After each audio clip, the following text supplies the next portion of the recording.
hadapi urusan lagi. Jadi karena hidup di dunia itu pasti ada urusan, pasti punya masalah, pasti. Jangan pernah berpikir hidup di dunia tanpa masalah, jangan pernah berpikir. Karena setiap orang yang hidup di dunia pasti punya masalah urusan, hadepin aja. Ya, Pak ya? Apapun masalahnya, ada yang masalahnya dengan anak, ipar, istri, mertua, tetangga, teman bisnis. Ada yang masalahnya macam-macam, masalah itu macam-macam. Orang yang tidak punya masalah di dunia cuma dua. Orang gila sama anak kecil. Itu bebas dari masalah. Kita lihat orang gila, BBM naik, nggak pusing dia. Ya. Terus listrik naik, atau nggak punya musuh. Orang gila tuh nggak punya musuh. Punya duit, nggak pernah kepikiran, dia santai aja udah. Itu orang gila tuh, Pak. Ya. Enak gak kira-kira jadi orang gila tuh? Hah? Gak enak. Jadi kalau kita masih pusing, masih ada urusan, syukur sama Allah, berarti masih waras saya. Ya. Karena kalau saya nggak punya masalah. Sama anak kecil itu nggak ada pusingnya, nggak ada taklif. Anak kecil itu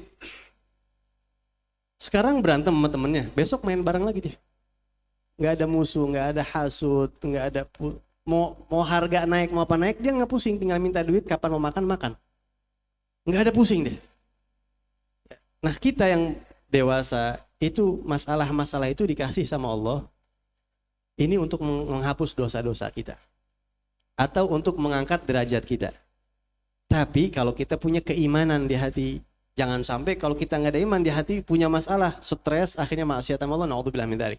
Nah maka perlu di dunia ini penyejuk. Yang untuk sesaat mendinginkan pikiran kita, menghilangkan masalah. Nggak usah cari repot-repot. Rasulullah SAW. Ini Nabi Muhammad adalah pelipur kita. Ada satu sahabat, terjadi perang Uhud pada saat itu. Kita tahu semua perang Uhud, 70 sahabat gugur. Sayyidina Hamzah paman Rasulullah, Sayyidina Mus'ab bin Umair, Sayyidina Sa'ad bin Rabi', sahabat-sahabat besar gugur di situ. Rasulullah sangat sedih. Ada satu wanita dari penduduk asli kota Madinah, Ansariyah, yang kebetulan waktu perang Uhud, abahnya, suaminya, sama kakak laki-lakinya pada ikut perang sama Rasulullah.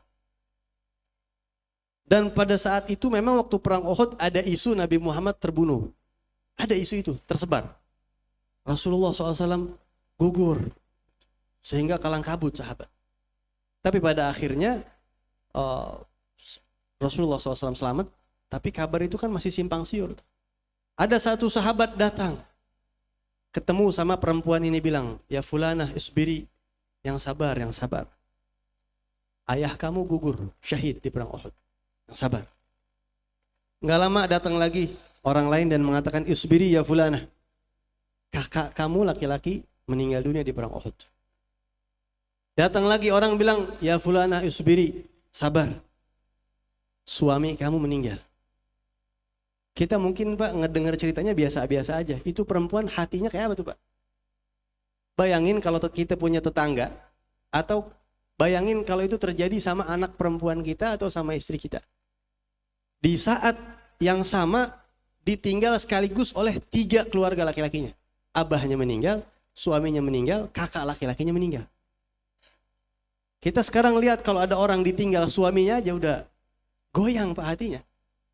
Psikolognya tuh mesti ditenangin jiwanya. Ini satu hari 3 keluarganya sekaligus, bapaknya, kakak laki-laki sama meninggal semua. Tapi ini perempuan begitu dikasih kabar 3-3-nya meninggal, apa yang dia katakan? Dia justru bertanya, kaifa halu Rasulillah?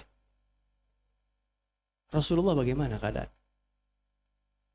Rasulullah bagaimana? Dia nggak peduli itu. Nabi dulu, Nabi bagaimana? Rasulullah bagaimana? Soalnya kedengeran info Nabi katanya meninggal. Sahabat mengatakan, huwa bihamdillahi bi khair. Alhamdulillah Nabi Muhammad ada, Rasulullah ada. Beliau alhamdulillah masih ada. Dia mengatakan aruni.